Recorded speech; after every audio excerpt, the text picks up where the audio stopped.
अस्सलाम वालेकुम। ये 4th क्लास में हमारा लेक्चर नंबर 15 है जो कि मैथ्स का है। इसमें हम 4.3, 4.1 और 4.2 हम कर चुके हैं। आज हम एक्सरसाइज करेंगे 4.3। ये बेटा एक्सरसाइज है आपकी मल्टीप्लिकेशन की, यानी कि ज़रब की मल्टीप्लिकेशन। आप बिल्कुल सिंपली है, जैसे सिंपल करते हैं मल्टीप्लाई, और लेकिन इसके साथ कुछ पॉइंट्स दिए गए हैं। आप पहले आपको बताती चलूँ कि 87 के साथ पहले पॉइंट है, इसको मल्टीप्लाई किया गया 8 के साथ। 8 7s are 56, 6 आप नीचे यहाँ आंसर में लिखेंगे, 5 कैरी ले लेंगे।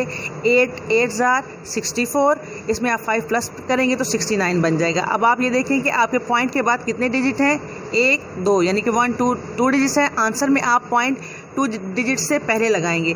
96 में आप 96 से पहले आप पॉइंट अपना पुट करेंगे, 2 डिजिट से पहले पॉइंट लगाएंगे।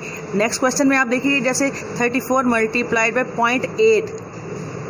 अब इसको आपने अगर मल्टीप्लाई किया, पॉइंट हमारा 1 डिजिट से पहले पॉइंट है। जब जो आंसर हमारा आएगा 272 आंसर हमारा आया है, तो हम 1 डिजिट से पहले पॉइंट लगाएंगे।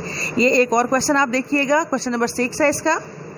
ये देखिएगा 6.963 मल्टीप्लाइड बाय 0.9। यहाँ हमारा पॉइंट दोनों रकम के साथ हमारा पॉइंट है। जब आप इसको मल्टीप्लाई करेंगे हमारा आंसर आएगा 62667।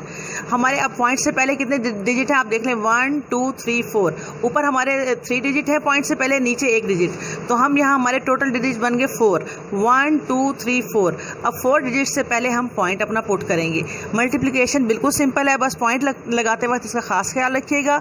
बाकी क्वेश्चन आपने खुद सॉल्व करने हैं। नेक्स्ट लेक्चर तक के लिए अल्लाह हाफिज़, अपना ख्याल रखिएगा।